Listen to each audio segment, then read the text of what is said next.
फिरदौस साहिबा, पंजाब की तरफ सूरत हाल करते जो झगड़ा साहब ने जिक्र भी किया, आज खास तौर पे वो जो मुनिसलाई साहब की वालदा से जो पेपर छीने, मुझे जाती तौर पे वो बड़ी ही एक अफसोस हुआ देख के कि एक वो उम्र सीधा औरत है, उनके पेपर्स छीन रहे हैं। बहरहाल जिस तरह के इलेक्शंस भी होने हैं, आखिर जो मैंडेट होगा फिर उसकी लेजिटिमेसी होगी, आप लोगों ने भी इलेक्शन लड़ने हैं, तो ये बेहतर होता कि जरा थोड़ी रवादारी और उसके साथ ही इलेक्शन में जाया जाए। हमारी ये पहली बात तो ये है कि इलेक्शन लड़ना हर पाकिस्तानी का हक है और पाकिस्तान का आइन और कानून उसके इस हक की प्रोटेक्शन करता है। अब उसके अंदर दो चीजें हैं, एक है कि कोई इश्तिहारी है, कोई मफरूर है, कोई सजा याफ्ता है, या उसके साथ जुड़ा जो एक रियासत से टकराव और तसादम और 9 मई के वो तमाम अदाकार कह लें, उनके जो भी मुल्जमान कह लें, वो सारे जो है वो एक फहरिस्त है जिसको आपने अलहदा से देखना। अब जो कॉमन मैन है जिसका इन किसी भी इस तरह की शोबदाबाजी या फनकारी से ताल्लुक कोई नहीं है, तो उसको तो कोई नहीं रोक रहा और ना रोकना चाहिए। अगर कोई इश्तिहारी या कन्विक्टेड शख्स या वो तमाम मैंने जो लिस्ट गिनवाई उसमें फाल करता है, तो उसके लिए भी रूल ऑफ लॉ मौजूद है। ठीक है, अगर किसी के साथ ज्यादती होती है, नाइंसाफी होती है, तो वो किसी अदालत के अंदर जाने का हक रखता है और अदालतें उन्हें इंसाफ दे भी रही हैं। फिरदौस साहब, मेरा कंसर्न ये है कि हम सियासी इस पूरे माहौल के अंदर इतना ना निकल जाएं आगे कि फिर ये सारे जो रिवायात हैं इनको दुरुस्त करना मुश्किल हो जाए। मेरा सिर्फ ये खदशा है, और सबका होना चाहिए, सियासतदानों का, पॉलिटिकल क्लास का भी होना चाहिए। इस्तेकाम पाकिस्तान पार्टी के प्लेटफॉर्म से जहांगीर तरीन साहब की बड़ी क्लैरिटी के साथ ये विजन और मौक़िफ़ रहा है कि हमने सियासत के अंदर जो रवादारी, रख रखाव, फहम फरासत और यकजहती की जो सोच है उसको किसी सूरत भी खत्म नहीं करना।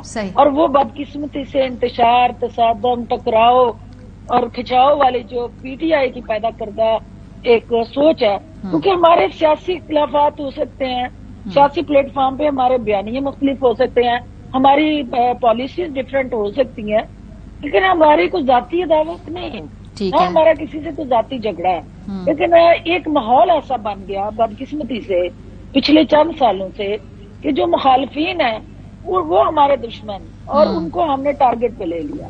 अब ये चीज सोच भी खत्म होनी चाहिए, क्योंकि आपको पता है कि जब हल्के का इलेक्शन होता है, मेरे हल्के में बहुत सारे लोग मेरे खिलाफ वोट डालते हैं, और जो मेरे खिलाफ वोट डालने वाला, जब आप किसी पोजीशन पे, किसी पोस्ट पे आ जाते हैं, तो आप सबके कॉमन रिप्रेजेंटेटिव हैं। आपकी वो सीट जो है वो पब्लिक कह ले एक कस्टोडियन है उसके राइट के, तो वहां पे डिस्क्रिमिनेशन खत्म हो जाती है। फिर सारे आपके वोटर्स हूँ या ना हूँ, वो उनका आप पे हक है। ठीक है, और इसी तरह हम उनको सर्व करते हैं। बस लेकिन ये चीज आपकी कि कोई देखिए हमारी गवर्नमेंट नहीं है, we are not part of the, ठीक बात है, वी आर नॉट इंडोर्सिंग और सपोर्टिंग एनी सच एक्शन।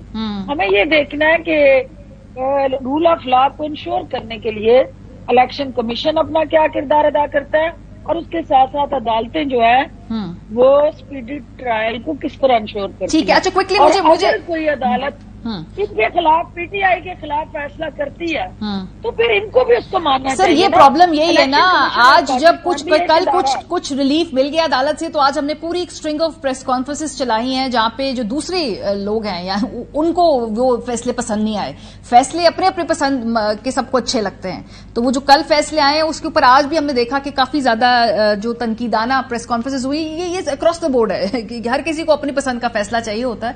तो झगड़ा साहब थोड़ा सा आगे बढ़ेंगे, उसके बाद यही वो हमारी चैलेंज है, यही वो मीडिया के लिए भी सबसे बड़ा इस वक्त चैलेंज बना हुआ है कि आपने किस तरह पैरिटी क्रिएट करनी है और रूल ऑफ लॉ को कैसे इंश्योर करना है। बदकिस्मती से जहां अवाम स्प्लिट है, सियासी जमातों में स्प्लिट है, वहाँ मीडिया में भी स्प्लिट है। अच्छा, वहाँ पे भी अपनी अपनी सोच एग्जिस्ट करती है और अपनी अपनी पसंद का नैरेटिव प्रमोट होता है, ये भी एक बदकिस्मती। चले वो एक जमहूरी हक है, उसको आप देखें ना लॉजिक से और आप अपने बयानिए से उसको रद्द कर सकते हैं। देखिए गुफ्तगू को यही है कि दो मुख्तलिफ बयानिए हैं, वो आपस में डिबेट करते हैं, उसमें से आप रद्द कर दें, लेकिन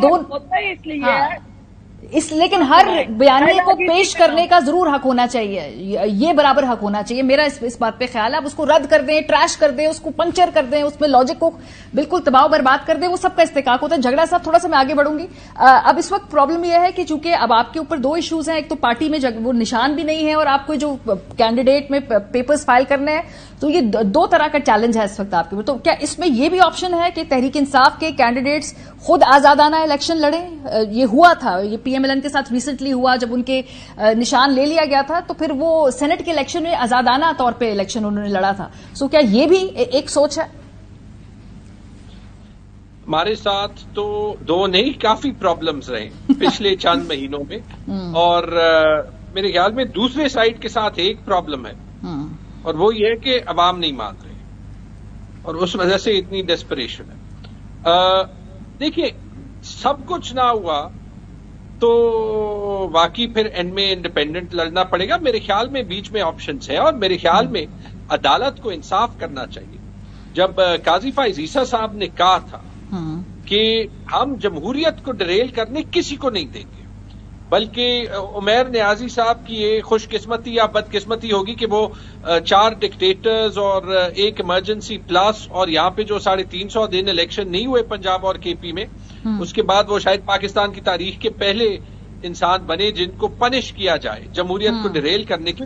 लेकिन इस स्टैंडर्ड पे वैसे आई एम श्योर कि अदालतें शायद इलेक्शन कमीशन के किरदार को भी देख लें और के PTI के निशान को भी देख लें, क्योंकि जैसे उन्होंने कहा था जब ROs इलेक्शन शेड्यूल के बाद नहीं बदल सकते तो निशान कैसे बदल सकते हैं? ये तो फिर इलेक्शन कमीशन पे प्रीपोल रिगिंग की बहुत बड़ा एक सवालिया निशान उठेगा ना। और हमें तो पता है कि इलेक्शन कमीशन बिल्कुल गैर जानिबदार है, प्रोफेशनल है, उसने तो कोई गलत काम किया ही नहीं है।